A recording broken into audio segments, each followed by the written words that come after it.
کیا عشق کے لیے بھی کسی دلیل کی ضرورت ہوتی ہے؟ کہ عشق تو عشق ہوتا ہے، وہ خود ہی اپنی دلیل ہوتا ہے۔ تو یہ بے عشق کا ہونا بھی ایک بیماری ہے۔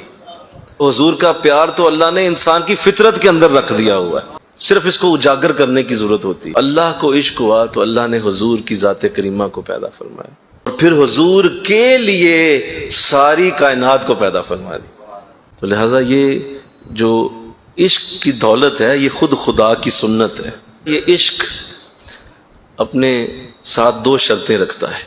پہلی شرط یہ ہے کہ یہ تمہارے اندر سے اٹھے، یہ باہر سے نہیں آتا۔ سنو، یہ محبت کے سوتے، یہ محبت کے چشمے، یہ تمہارے دل کے اندر سے پھوٹتے ہیں۔ اور دوسرا، کسی سے پیار ہوگا تو اللہ دوسرا ضابطہ قرآن میں بیان کر رہا ہے کہ اس کا پھر تم ذکر ضرور کرو گے۔